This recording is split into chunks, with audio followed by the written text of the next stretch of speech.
I am here with the boss. I call you the boss because for me, you're the boss. Yeah. Jake Woods. Jake, first I want to say thank you for making the time because I know you're very busy. Mm-hmm.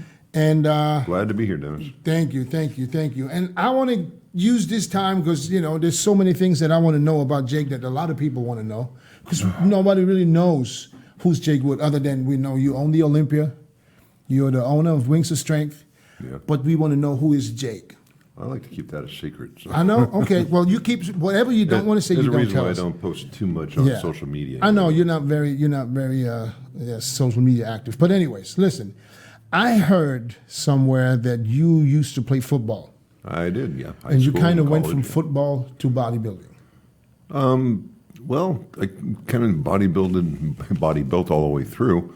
I mean, that's what the training was about. I remember at 16 years old, I was thrilled when I was finally old enough to go into Don Peters' gym there in Reseda, California at the time, as you had to be 16 before you could actually get in the gym. So. Oh, wow. You were 16 years old back then? Yeah. Oh, yeah. So, well, how many years ago was that? That was 1978. 78? Yeah. Wow. I've been lifting ever since 1976, So, whose gym was it? Don Peter. That rings a bell. Yeah, he was a bodybuilder in the 1960s, quite popular, beautiful classic physique, and a real hard head in the gym sometimes. He used to love to yell at me and other people if you don't put your weights away. Oh, really? So he exactly right. Yeah. They all had the right place, but then they also had to be turned so you could read the numbers on the weight and so forth. So, yeah, no, I like that. Yeah. Still to this day, I always replace my weights, and I want everybody to do the same. But unfortunately, not everybody is doing it. Nah. So you started training. Were you a bodybuilder? Were you a competitive bodybuilder? Did you compete? I competed in some very local, non-sanctioned shows in Oregon back in 1982 and 1983. Wow. Yeah. I'm sorry, 83 and 84. So you just did local shows, never really felt I didn't do very well. I was never a great bodybuilder. I mean, my torso was too long. You're tall. Yeah, you're tall. How tall are you? 6'5"? Just a hair under 6'6". I like to say 6'6", but really like 6'5" and 7/8. Yeah, that's very hard for a bodybuilder to fill out the frame. Not only the legs and everything, it's a little harder. Plus, I have funny looking bowed legs, so I wasn't going to win. So when did you realize, listen, this is not what I want to do, and stop competing? That didn't actually happen. What happened was, life demands. I had my family, my children, and I had to take care of them. And had to work hard. It's kind of hard to raise a family on only $500 a month, which I was earning at the time. So, yeah. But where did the love for bodybuilding come from, though? I can't really describe that. It's just always been there. I remember the first time I ever saw any bodybuilders in a magazine, in a magazine store. I looked at their arms and I thought that was incredible. I thought, how do you do that? You know?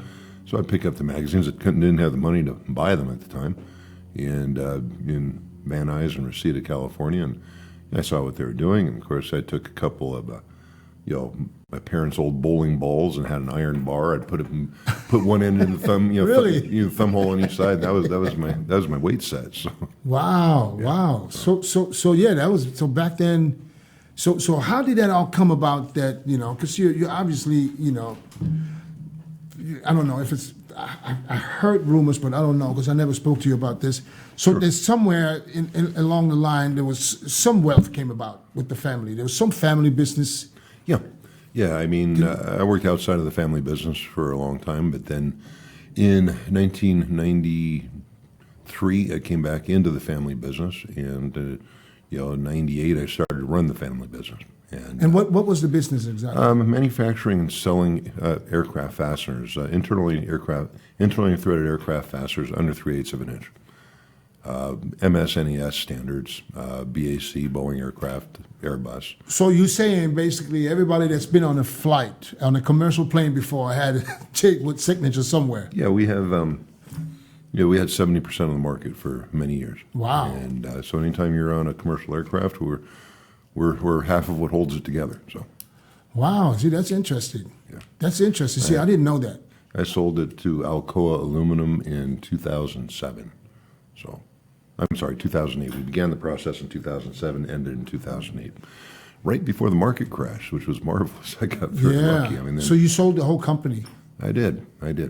Okay. So now, so bodybuilding, you can't describe where the love came from. But tell me this. Everybody, honestly, I think it really came from, like so many other people I've heard. Just it's like, wow, people can really look like these guys in these Marvel comics. Okay, yeah. So I guess that played a part in it too. Well, yeah.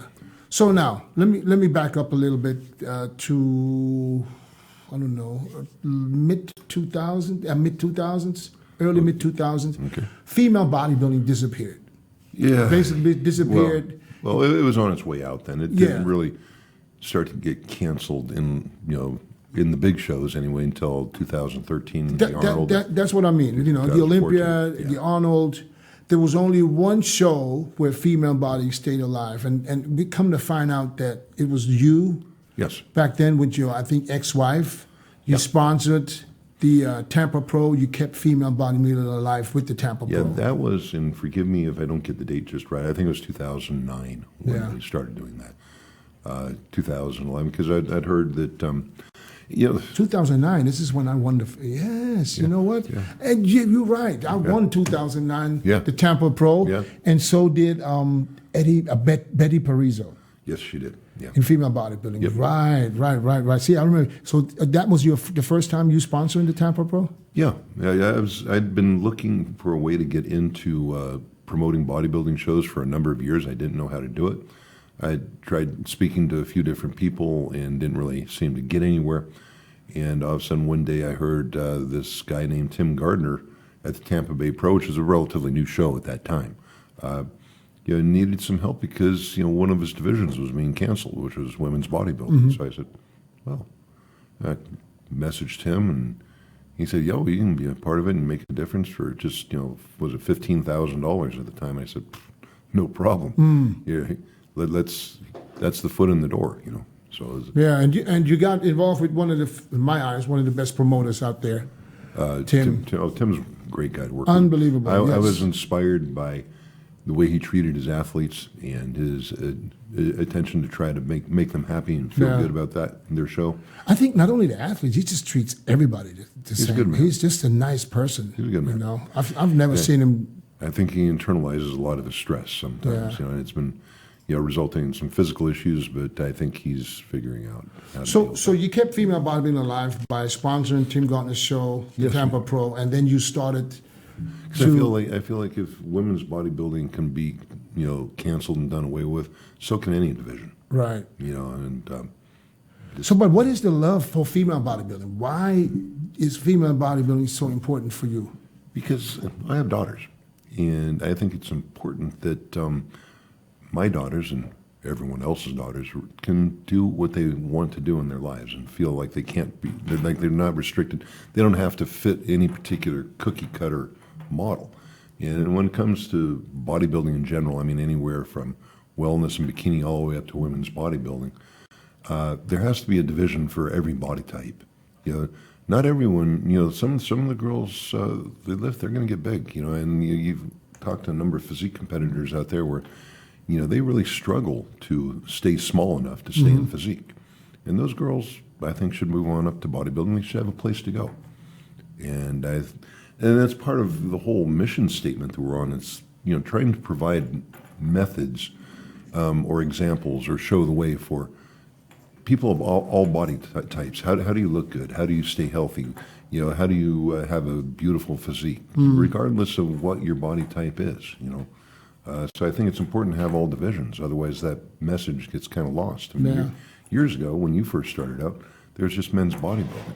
No, when I started, there was men and female. Oh, yeah. Oh, I'm just talking about the men's division. Yeah. And so if you were a naturally smaller guy, you had a tough time, You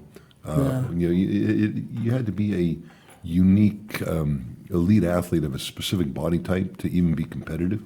A lot of these guys that are in, say, 212s, men's physique, maybe in classic physique, they wouldn't be placing all that well. They're at the top of their field today, but Right. they just wouldn't meet the old bodybuilding standard at the time. Yeah. So it's Yeah. important that everybody has a wide range, and that's kind of what I think we're all about. So When did you start the Wings of Strength, and what was the reason behind it? well, what it was really about, we started off, sponsoring Tim, right, and his show there. We got into, the Chicago Pro, where we were getting a good portion of the profits, and then we started to actually promote, our own shows.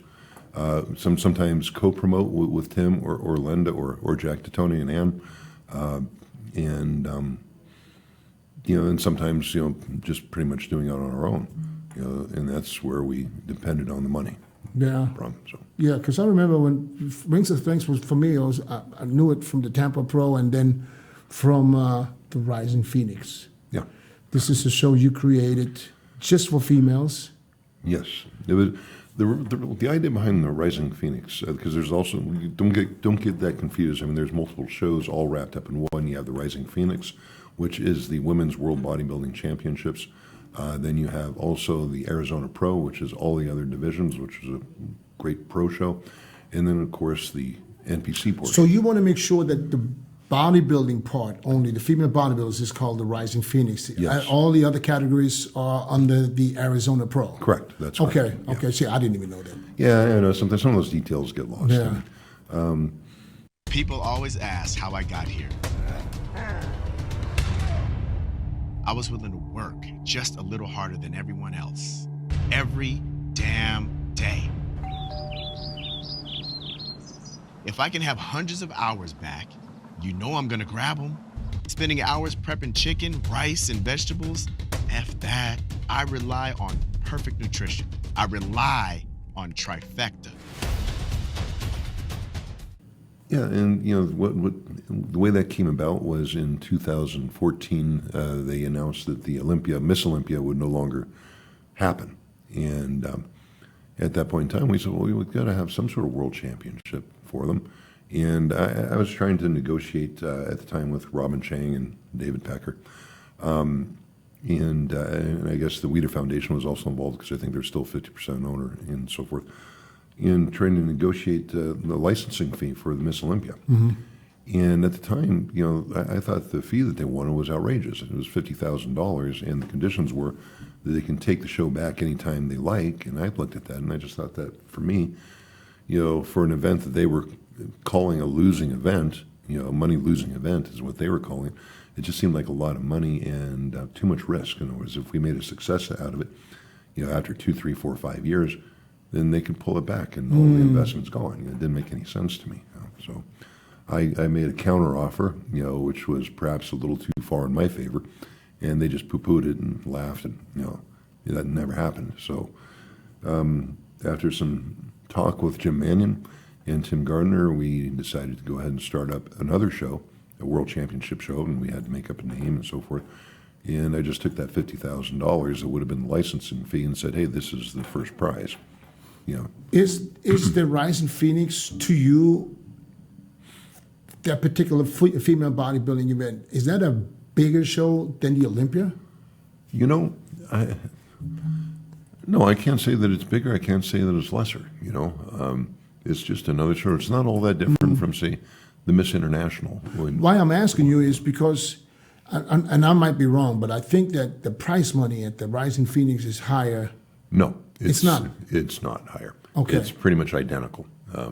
$50,000 is the prize money for every division except for wellness and a men's open bodybuilding. We established that last year. The first year out, the women's bodybuilding got $50,000. When I say first year out, I mean first year back, 2020.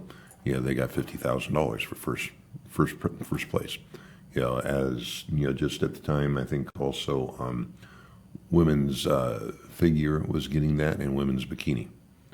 So now essentially at the Olympia, what we've done is we've normalized everybody to pretty much the same prize money, other than men's open and wellness, which we'll be bringing wellness up this year too, as we're bringing them to the main stage. So I don't know, for whatever reason, I was under the impression that Rise in Phoenix is like 100,000 for the winner plus a car. No, it's $100,000 overall prize money. Okay, so that's where I was wrong. And you're right in the sense they do get more because they get the car. Right. And that's just something I felt I wanted to do. Is, Plus, I mean, I was there last year. Plus, you give out a lot of awards for videos, yes, for posing routines. yes. And so there's a lot of extra money. We that have just goes sponsors from- for those. But yeah.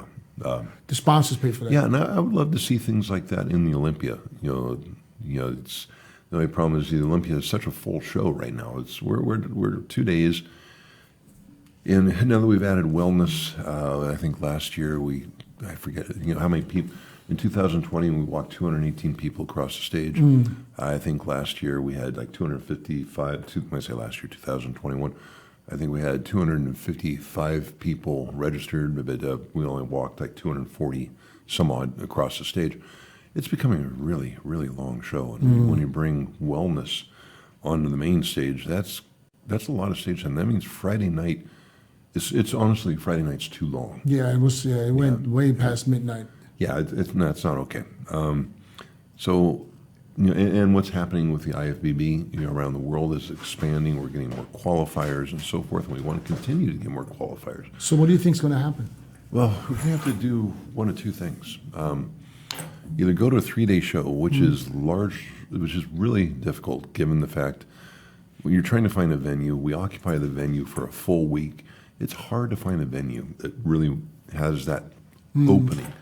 And because you start off with, you got to move in your amateur Olympia on Monday, and then you're competing your amateur Olympia on Tuesday, Wednesday, then there's press conference on Thursday, and and everything else. It becomes a full, long week. So if you add in one more day of For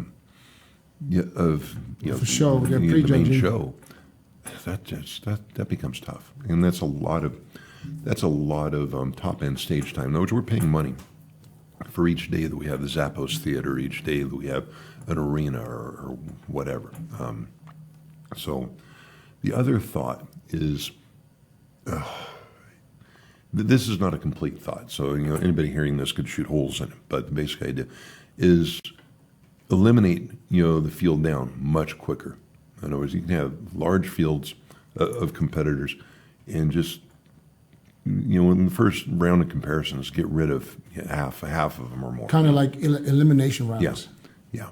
It's maybe I'm not entirely comfortable with that. But, but I don't. Yeah, it's hard it would be hard for some guys. That, it's I mean, hey, nice, thanks for coming, but you get to walk across stage once. Now it's pizza and beer for you, to quote Bob Chicarello. It's like, that's.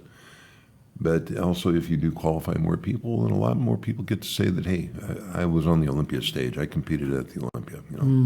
So this would I. So why not? Yeah, I think since you're already there. I mean, you have the Amateur Olympia. Amateur Olympia starts on a Tuesday. Yeah. Yes. So you guys are already there, Tuesday and Wednesday. But you got to set up the Amateur Olympia on Monday, so. True. So yeah, you're going to be there the whole week regardless. Check in and everything. So if you think that there's too many competitors, and then I think best way would probably be just at Thursday night. Yeah. For some of the pros, so at least they get their stage time. Then you have your press conference then, and you have you have press conference earlier in the day on Thursday. Then we have which is a hugely popular to meet the part of the Olympians. show is Meet the Olympians. I mean, a lot of our VIP people they love that. They're there for that. That's what they want to do. We have to keep up those expectations. So There's a lot of things a lot of different ways to think about what to do, because I mean, I think it's almost a good problem to have, because that shows that the sport is growing. Yeah, I mean that's it's so nice, honestly, to have the Amateur Olympia as part of the entire week, because then what do they do afterwards? Those same folks are there. They're going to enjoy the expo. They're going to enjoy it. They're going to come to the show, and there's ticket sales there. I mean, that's important to us. So if we took the Amateur Olympia and removed it as part of that weekend and had it at another time, there would be a pretty good loss right there. So it's tough to say. That's going to be some tough decisions, But I guess you guys will find a way. Oh, we're going to make everybody happy. And we're going to have to make the choice here. Because so far you're doing everything right. I mean, everybody's happy. Everybody's happy. Jake Wood is around, and that's why I want to bring this up real quick. Because you went from, like I said, being the owner of Rings of Strength to sponsoring the Olympia back in 2018. 19. My bad. Yeah. So you sponsored the Olympia. This is not, correct me if I'm wrong. I'm just saying this because I want the people to understand. You basically sponsored the Olympia and kind of made a deal that the female bodybuilding will be brought back on the Olympia stage the following year. Yes, we did. Okay? So, I don't know. Provided we sponsored. So, yeah. So you basically said, listen, I'm going to sponsor here, I think, was it $1 million? Is that a public number? Yeah. $1 million for this year's Olympia from Rings of Strength. But for that, let me bring back female bodybuilding. And in the meantime... But that also opened up the negotiations for the purchase, too. That's what I'm saying. And in the meantime... There's a lot of irons in the fire. Yeah. So. In the meantime, you end up buying the Olympia. Yes. How did that come about? How did that come about? I can tell you the basic facts. I had talked off and on with David about it for a while. And he was, saying, no, I don't want to. He's saying, that he collects assets, that he doesn't sell assets, and largely that was true. But I made him the offer out there, and we had an NDA, and he could see that we had the funds and so forth. We weren't just jerking around with him. He didn't want to. And then, the time I felt there was some changes going on. At the time, let me hold you right quick. At the time, at the 2019 Olympia, were you already in negotiations with David Pecker? We had been talking. But let me tell you, at the 2019 Olympia is when David finally said, yes, I want to sell. And that's when we started to go forward with the due diligence studies. So we signed another set of NDAs, and we were off. There was, of course, some tribulations along the way. I mean, we found some things out that didn't agree with David's opinion, but that's the way it goes. He's a good guy to deal with. We ultimately, in the end, it was all good. So, but I'm just trying to understand now. When you buy a product like the Olympia, I mean, you set yourself up. There's a little bit of emotion involved there. Yes, I mean, like I'm buying the Olympia now. Well, wait a minute, what am I going to do now? So how did you put the team together that's going to help you promote, produce, and do whatever is necessary? Well, honestly, most of the team was already there. That's a Wings of Strength team. Wings of Strength team, yes, but also, Dan Solomon was already there. Now, Dan and I had been working together, kind of talking about this for a few years. Angelica Nebbia, who is absolutely critical there to Tamer, to Martine, Caden, Sophia, and all the sales team with Taylene, Mike Myers, and Dara, and now we have a new person working with our sales team, Karen Nagel, and I have she was with the Arnold for many years, and we have great hopes for her on the team. Basically, had largely a turnkey team. Yeah. So and then, of course, 2020's first Olympia, COVID hit.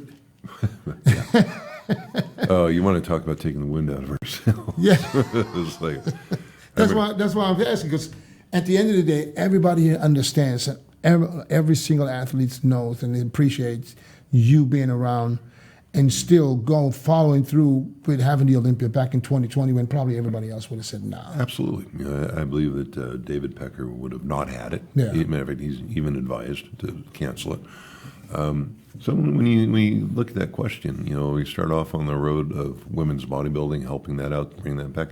And if it wasn't for women's bodybuilding, then Dan Solomon was the one who originally pointed this out. If it wasn't for women's bodybuilding, there would have been no 2020 Olympia. So. If it wasn't for why? Because that's what got us involved, and that's. You mean you would have never bought the Olympia if that wasn't if it wasn't for that. If it wasn't for that, I would have never been in position to buy the Olympia when I was. Right. It wouldn't have happened. So so what was your thought process though going into the 2020 Olympia where you had to change locations from Vegas last minute, like literally like what 4 weeks? Yeah. 4 At that weeks. point in time, I had COVID. At that point in time. Yeah. So were you at one point sitting there? It's like, you know what? Damn, I wish I would have never bought this damn thing. Yeah, I had some second thoughts. It's like, particularly when I'm sitting there at home, I'm sick. I feel like hell. Yeah, my mental attitude was like, God damn, we're not going to make money on this at all. Yeah. It's going to be a loser this year. And there's, wow, first year in 25 years that the Olympia's lost money, and it happens to be the year I bought it. Wow, great. Yeah. And I thought, well, we could just go ahead and put on a lackluster stage production. You just do a good job, but not really bust our ass on it. But then I thought, screw it. Let's do it right. Let's do a good job. Let's do something we can be proud of, because I didn't want to put a stage up there that we weren't proud of. Right. So. Right. And at the end of the day, your popularity level just skyrocketed just by following through and proving to the athletes that, of course, this is a business. You want to make money, but you look after the athletes, and and people can tell. Yeah, we definitely want to give them a good experience. And I originally got that from Tim. So. Yeah. But one thing I want to add in there is I remember, I took a picture at the 2020 Arnold. With Arnold and Tim, Tim wasn't there, but and Dan and also Jim Lorimer. And in this picture, I'm with these great guys, but I'm not smiling. You know what I was thinking about? I was watching what was going on with that show, and you know what a disaster that show was, right. because they canceled. I mean, the local authorities canceled it right at the last minute, and then they managed to, arm wrestle them back into letting them do some things. I was looking at that going, wow, this is going to be my show. This is what's going to happen to my show. This is, the Olympia is going to be going through the same stuff. And I was going, man, this is not good. So I was the only guy in that photograph with a long face. I'm going like this. I was like, so you was in the back of your mind thinking like, oh, I hope this doesn't happen to me. Yeah, at that point in time, we all thought at that point in time this year was going to be the whole COVID thing was going to be 2 or 3 weeks, everybody hunkers down, flatten the curve of people going into the hospital, and then we're going to go right back to normal and everything will be fine. No, we all know that didn't happen that way. Yeah, I don't think so either. I certainly don't hope so, but I don't think it will, because we're at this point where everybody says, you know what, hey, it's just COVID. Yeah, we all get it, you can't help it, and protect the vulnerable, but you can vax up and mask up all you like, it's still going to come around. So, what motivation do you have to basically outdo yourself with the production every year? Because when we look at the Olympia in 2020, then we look at 2021. I mean, you kind of stepped it up a notch. We did. What's the motivation behind it? Do you want to do it again? And at what point, where does it end? Well, that's a good question. I was like, where does it that's end? why both Dan and I have sat down and said, you know what? We're setting the bar kind of high here. This is always going to be expensive. We got to figure out how to put on a great show and just leave it a great show. Well, this year we're going to be at the Zappos Theater, so no matter what, it's not going to be at all the same as last year's show. It's going to be different, yes. Yeah, and just entirely different. It has to be. So we're just exploring all of our themes right now, making up our budgets, and so. So you don't have to build the stage this time. No, and the lights are there, the sound system's already there. Yeah. But we can figure out other ways to spend money, trust me. Right. Where's the expo going to be? The expo is going to be at the Venetian Convention Center. It used to be the Sands Convention Center. Okay. It's technically walking distance from the host hotel, which is Planet Hollywood. Okay, yeah, it's literally it's not also, that far, yes. And also we have room blocks at the Venetian. Okay, and Venetian is nice because it's all suites. Beautiful hotel, yes. It's a beautiful hotel. And also the Plaza, which is a little more economical. It's technically walking distance, from Planet Hollywood, but it's kind of a long walk. It's like if anybody's gone to FIBO, and you're one of the greatest hotels to stay at there at FIBO in Cologne was at the Marriott Hotel. Well, you walk from the Marriott to FIBO, man, you're walking for 30 minutes, Yeah. So I mean, from the MGM, which is the corner of what is it, Tropicana? No, Tropicana is farther south. Which? Oh no, you're right. The MGM. Yeah, You're yeah. talking MGM. You're right. You're right. I'm Yeah, sorry. MGM corner of Tropicana, and then Planet Hollywood is. Yeah, it's. I would say Planet like Hollywood. at least 15, 20 minutes. Yeah, it's a good long walk. We're going to set up. I thought that the expo was going to be at the Planet Hollywood. What happened to that? Well, what you're thinking about is the first year when obviously COVID was upon us. We knew we weren't going to have a full expo, right? We were going to call it, the sponsors Palladium, or what was it? Oh, we had a particular name for it, and it was going to fit in with what they had at the Planet Hollywood, but it wasn't going to be a full-blown expo. Oh, okay. This coming year will be a full-blown expo. So, and there's not room for it at the Planet Hollywood. So, Well, I like the fact that it's at the Planet Hollywood anyways, though, because you can literally go to the shows. The hotel it's a huge hotel. It's going it's to a be great hotel. It's one of the best locations in Las Vegas. I mean, you're right there in the middle of everything. You got Caesar's Palace across the street. You got the Bellagio. Everything's there. You can't find a better location than the Planet Hollywood. So what's the goal for this year's Olympia? What's the goal? Is there anything that you can tell us today that's going to, beat what we saw last year? Yeah, we've got some plans, but I'm not going to talk much about Can't it. talk about it. We have some particular effects that we want to do, that lend themselves well to, a theater like Zappos Theater. And I've said this so many times, I'm sure that, many people have heard this. You go to the Zappos Theater, it's 7,000 seats. The worst seat in the house is still a really good seat. You won't be, you can actually watch the show. You don't have to watch, the video screen. It's like they're at, they're in Orlando, which is a great venue. We were lucky to have it. But still, it was a flat floor. You had to rely on the screen, yeah. You had to rely on the screen because as soon as you get to past seat number 2,500, maybe 3,000, the quality of the seats starts to go way down. I mean, and you just can't see that well. You're a long ways from the stage. Sure, you're there. You're having a wonderful experience at the Olympia, but you're not watching the actual athlete. And that's why we had. But to be honest, the screens are so good. I'm sitting in the first row and watch the screen. Yeah. Just to get them all, because even though you're not that far away, I just saw everything on the screen. Yeah, we've gone with some, this is up to Martine. I don't know the exact terminology, but some very high resolution screens to where, things just look 3D on there. Standing right up next to it, you can't even see the pixelation, so. Well, you can a little bit, but not much.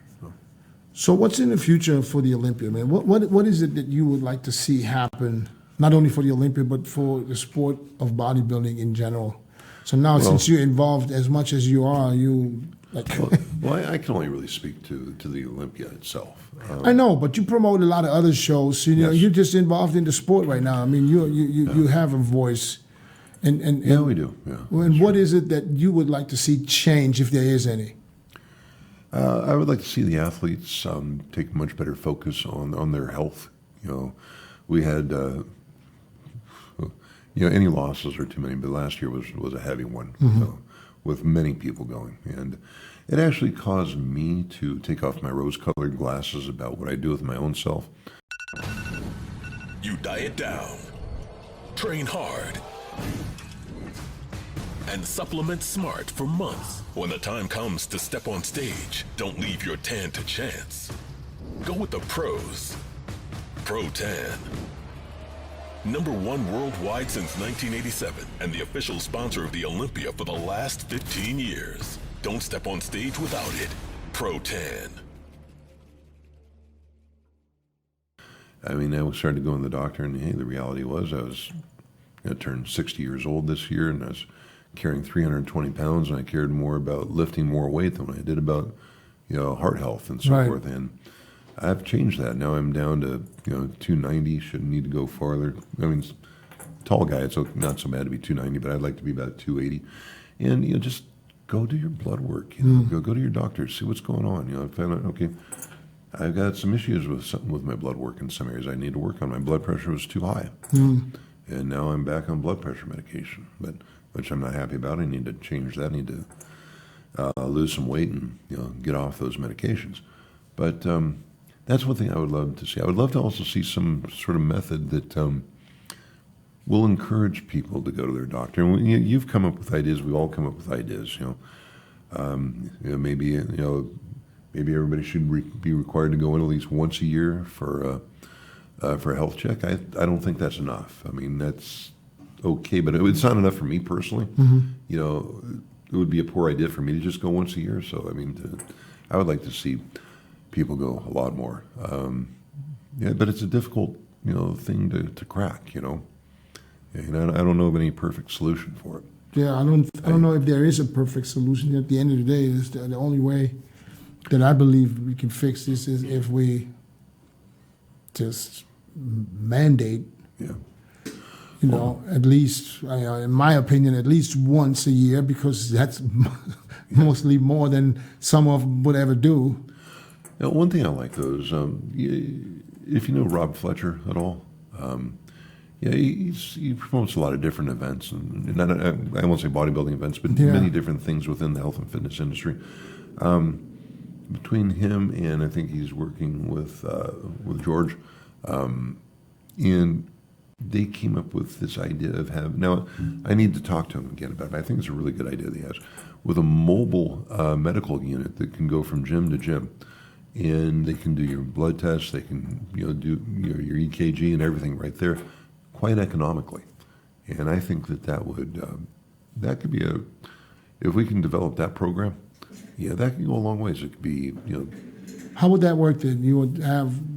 It just shows up. They schedule it. And of course the gym announces when these guys are going to be there, and you just go in and get your blood work done. Yeah, but what if some people don't want to know?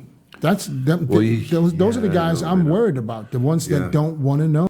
Yeah, I know. Because then they just won't show up. The guys who still wear the rose-colored glasses, they think, I train hard, I lift heavy, I must be in great shape. I don't have a pimple on my back, I'm healthy. Yeah, I know. There's probably more of those guys around, though. I like to, believe. Do you think something's going to happen? Do you think there is a way that maybe you guys sit all together with the federation and maybe come up with some kind of idea? I mean, not everybody's going to be happy. Well, the problem is, everybody keeps shooting everybody else's ideas down. So if we keep doing that, we're not ever going to actually do anything. We need to do something. So. Do you think that promoters should speak up more? Promoters, yeah.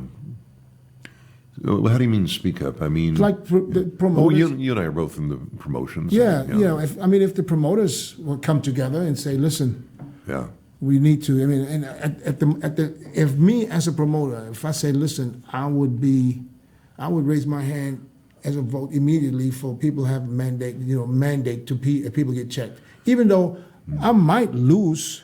Yeah. Some athletes, Yeah, it's better to lose customers than lose lives. Yeah, that's what I'm saying. So I think if all the promoters maybe come together and say, listen, we want this to change in some way, And I know I'm not putting pressure on anybody in particular, but to at least something's got to happen. Yeah. Because I don't think this is going to stop. Yeah. I'm not saying it's going to be as bad as it was in 21, but we're still going to lose people. And I mean, look, it's not like we lose people that are in their 60s or 70s. We lose people. Look at George Peterson, who was 37 years old, and that's why I'm a little worried that we at a point, and I see this with athletes a lot because I work with a lot of athletes, and I always have a question there before I even go into helping. Any athletes, and sometimes. What is your blood work? How are you? I mean, I just get some basic information from them, not blood work, because this will come after. Because I need to get to a point where I said, okay, I want to work with you. Then I request a blood work. Right. But before, just to see what they were doing in the past. Right. And sometimes I'm shocked. Oh, yeah. I'm literally shocked what some people do, and they're not even close to being pro yet. Right. You're right. I mean, one thing that.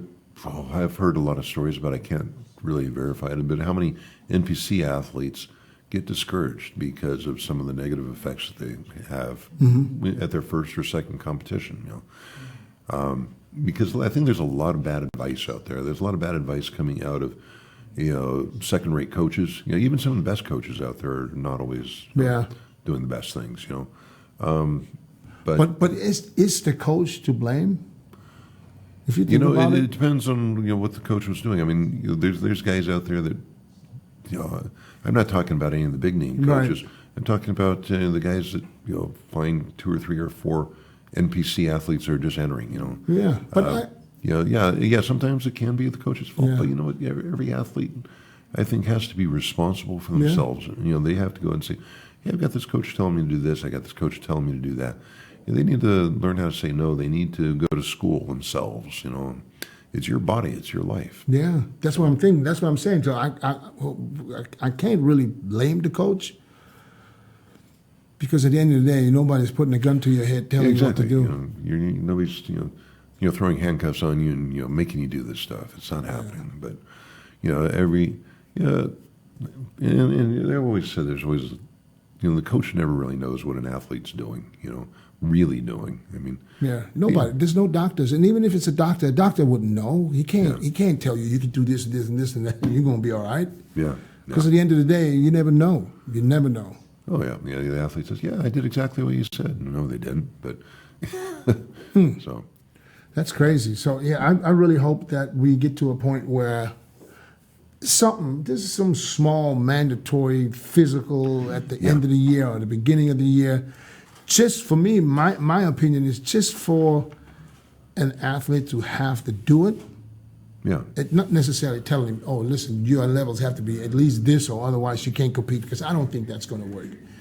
But to at least have the athlete be aware of what's happening right now, and then now it's your responsibility to either take care of yourself or not. Right. But at least you know where you're at that point. Yeah, exactly. And I've thought about, what about at the Olympia? What if we said, hey, before you come, you need to get a doctor's clearance, just like the NFL does, at the beginning of the season, I believe, and many other leagues. We could do that. For the Olympians?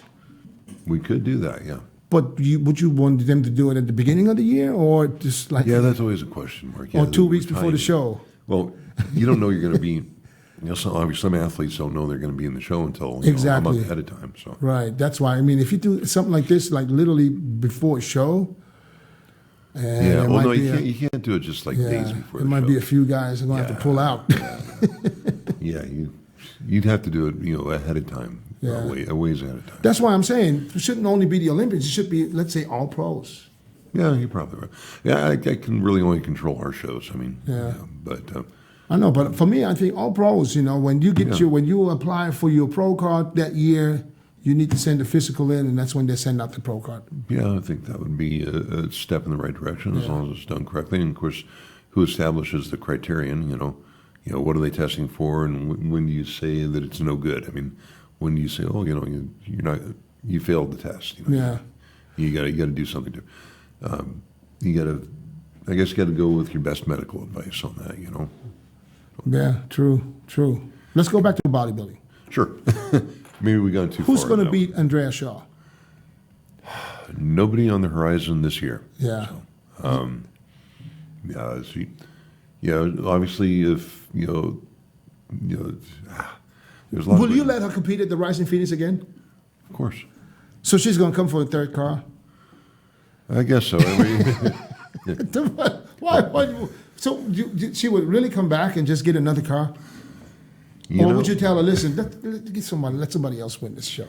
Yeah. How does that work behind the scenes? Well, if she's great for the show, she's great for the show. Really what we're doing is we're promoting a show. I can see some people's point is like, hey, she's won enough, but... and Andrea's going to have to face that at some point in time. It's like after a while, you're no longer the underdog. Right. you're the one with 4, 5, 6 titles under your belt. Now everybody's shooting for you. So I don't know. You're asking how does it work? It's an invitational there for the Rising Phoenix. So, but what if you just don't invite her?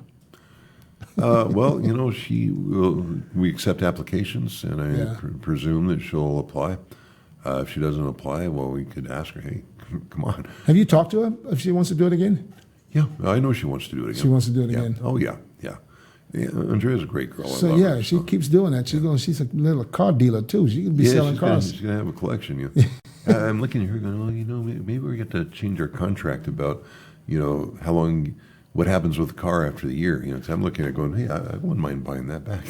Do you, as a promoter, do some of the girls complain when champions like Andrea come back and? Well, if they do, I wouldn't be surprised if some folks do. I mean, it's a world full of people, right? But I've not heard it myself. So, of course, there's a lot of things that people say to someone else, but not to me. And I know that. Yeah.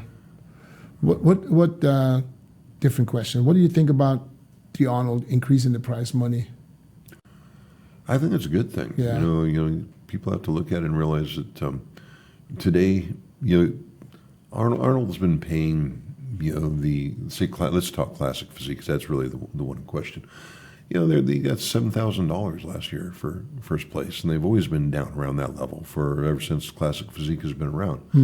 Now I understand that Arnold likes the classic physique a great deal. I can see why. There's good reasons for it.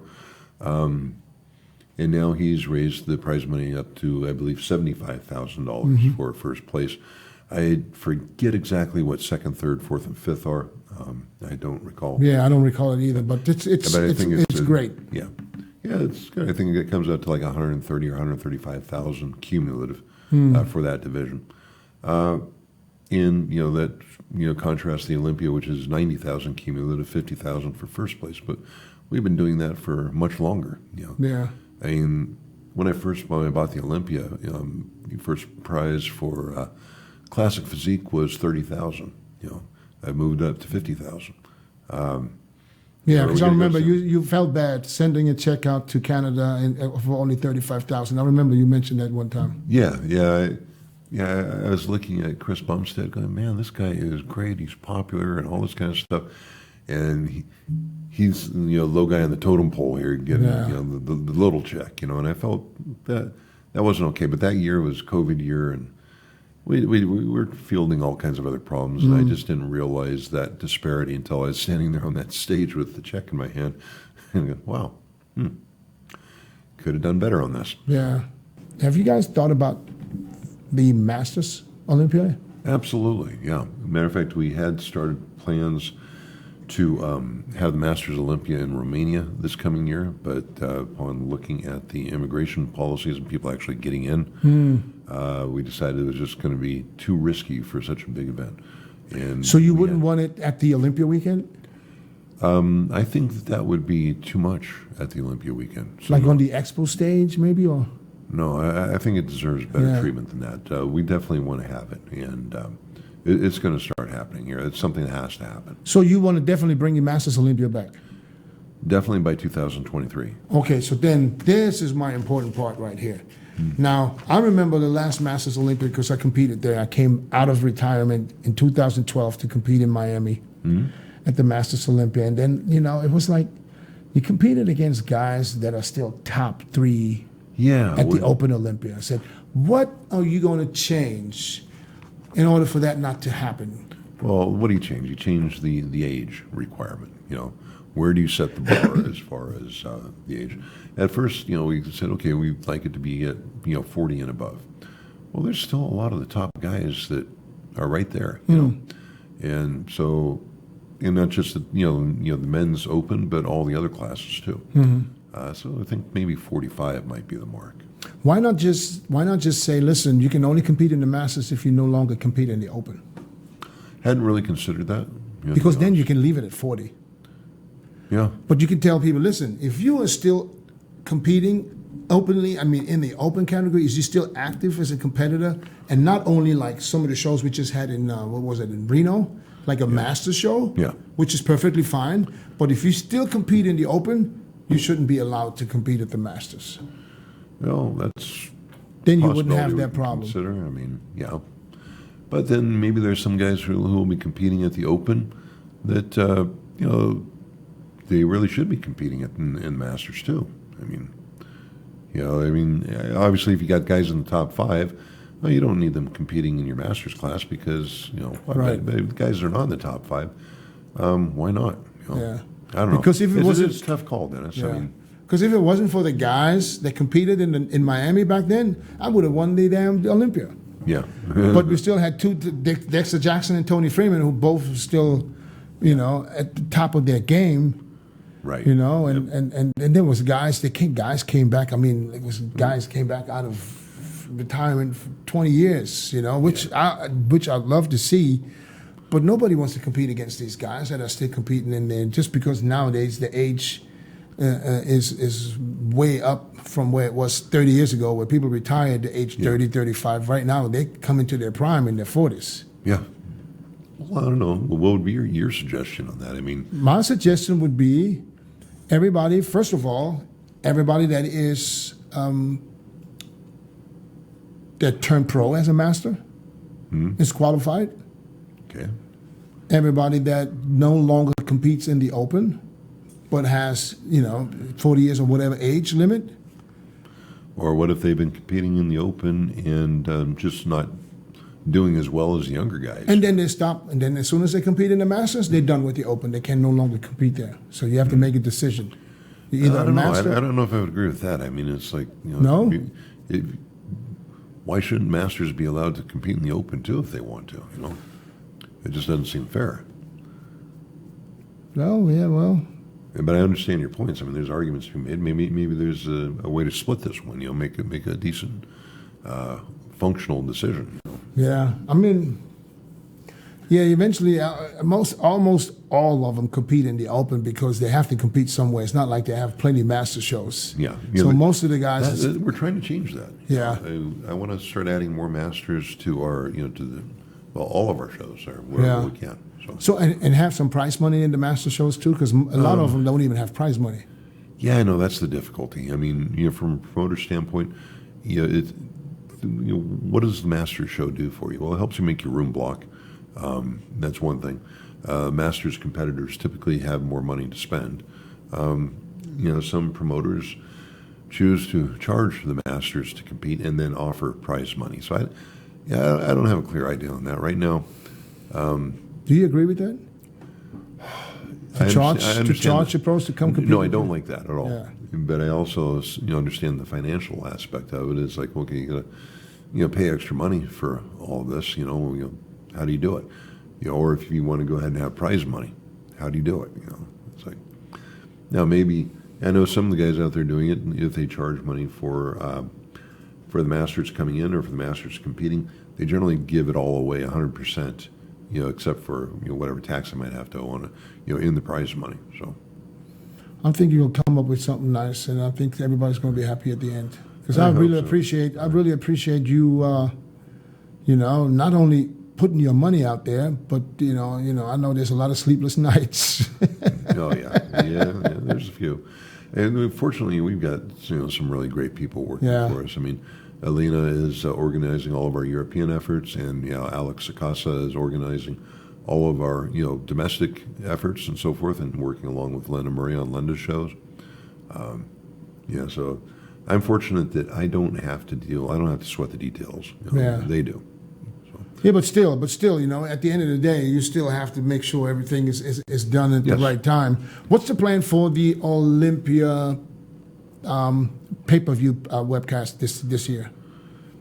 The plan is same as last year. We want to make it better. It's become an important factor for us. No, just what the plans are. I think you make a great commentator on it. Yeah. So.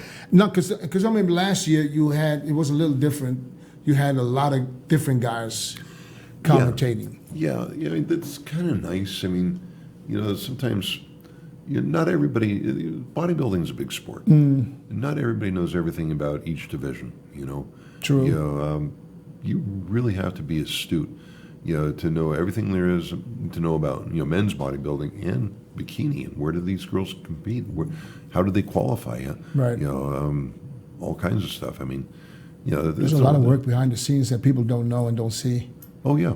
And that's one thing that Linda does a great job, for us, is as she compiles, I just call it the book of all the information, all the info for people, that, all the background info. Yes.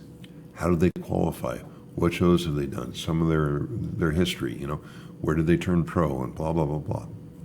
You know, Yeah. No, she did a great job. I remember I got a it's about this thick, but each category and the information that you more than you need, basically. She'll get it all. So you got a great team, Jake, and I'm happy to be somewhat a little part of it. You know, to see what's going on here, the Wings of Strength here at the Wings of Strength in I call it the Olympia headquarters.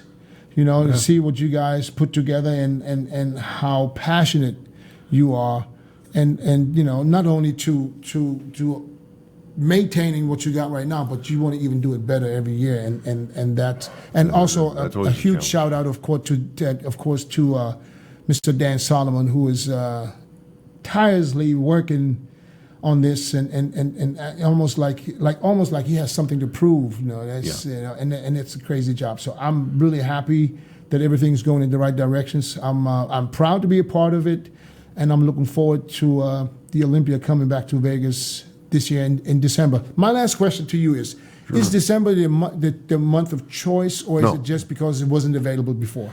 It's a matter of venue availability. Yeah. Yeah, like I said, we have a week-long show. You know, we occupy the hotel, you know, from Monday to Sunday, and it is hard to find those spaces. And we're already negotiating right now for 2023 and looking at 2024. Okay, so do you have a date for 2024 yet and 23? It's not set in stone yet. We know what we want. But is it back like September, October? Yeah. Okay. That's what we like. But here's the problem. Yeah, here we are, you know, advertising our show in September, and we have all these hotels out there, particularly ones in Las Vegas. They have vacant Decembers. You know, the December, there's nothing going on there. They're looking at us going, well, you have your show in December right now. Why don't, they're trying to push us into December again because they want to fill their December. They know they can fill their November. They know they can fill their September, October.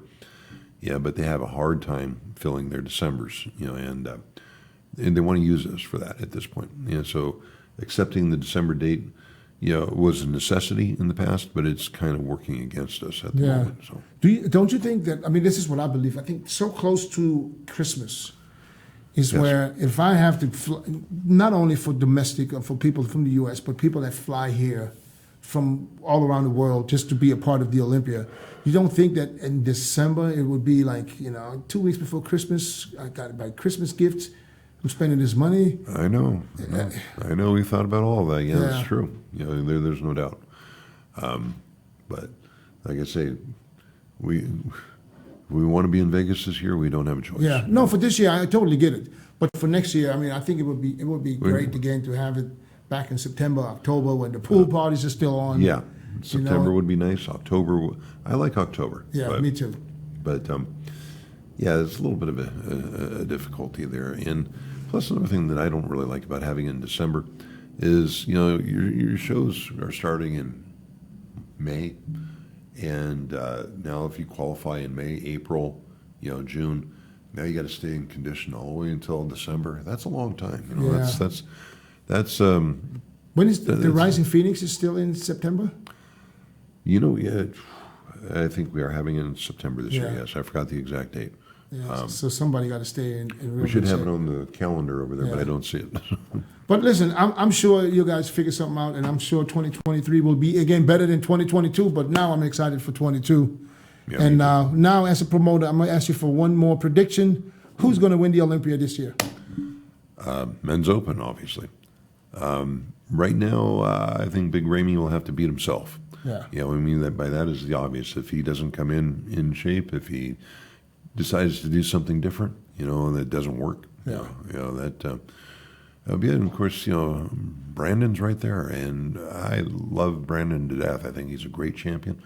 I would love to see Brandon win too. Yeah. You know, and you know, Hottie's See, right it's there. good to hear a promoter saying, "I would love to hear this guy win," because you know you're a promoter, but you don't judge. No. You know, you can have your favorites, absolutely, and I think Well, that's cool. he's here in the U.S. You know, Right. he's easier to use. You know, and Big Ramey makes himself, well, you know, Yeah. he makes himself available as best as what he can from where he is. You know, so then of course, you know, Hottie's coming on. He's right there. He Yeah. could break it. You know, Who's from the newer guys? Who do you see coming in to Well, obviously Nick challenge Walker's making a Nick lot of Walker, noise. yeah. You know, can he stand with with Brandon? Can he stand with Big Ramey and Hottie? Maybe, we're going to see. Yeah, I believe he can next year, Yeah. this year, because I see what he's putting into work, and he's unbelievable, put on unbelievable size, and still looks great. Yeah, he has. And then, So it's definitely going to be a great show. then Hunter Labrada, I think he has a great physique. I like what he does. Patrick Moore, if he can get himself, where he needs to be, he needs to add that size. Everybody knows what Patrick needs, but he's got that great symmetry. Right. Looks fantastic on stage. Got that classic look. Yeah. Yeah. And you go down the line, William Bonac's always there, great, he can win. He's a potential winner. There's a lot of guys, Ian Valieri, he's, they're all right there, Yeah. And, oh boy, Regan Grimes has changed up what he's doing. I hope to see him do well too. So. Right. Like there's a lot of newer guys. A lot of Regan Sampson from England. There's a lot of good. You're right. Nathan the Asher. Yeah. There's a lot of good guys. So in the female bodybuilding, you don't think anybody's challenging Andrea? If she's on, she's not unbeatable. Yeah, Hella's going to be right there and make sure that Andrea, can't miss a beat at all. Yeah. But if she's on, I agree with you. She's just not beatable at this point. Yeah. Yeah. She's just so good, so good that even if she's slightly off, she's still just her shape carries her tremendously. So yeah, and she's a great champion too. So And then how about women's physique? You got Sarah Villegas there, and Natalia Natalia is right there. Just the youngest girl out there. And what if Shanique Grant comes back? I mean, Do you think she will? I would love to see that. Yeah. For obvious reasons, but I don't know her personally. I don't know what's going on in her life. She might hear me say that and go, that's not a chance. But hey, if she ever changes her mind one day. Yeah, and Shanique, if you're watching, I still want to bring you on the podcast. I know you said yes, but you need to reply so we can get this done. Jake, I appreciate it. Thank you so All much. right. Thanks, Dennis. My man, I'm glad we have you, man, because we know the sport is not going anywhere. Not as long as I'm alive. Yeah. No divisions going away. Awesome. I appreciate your time. All right.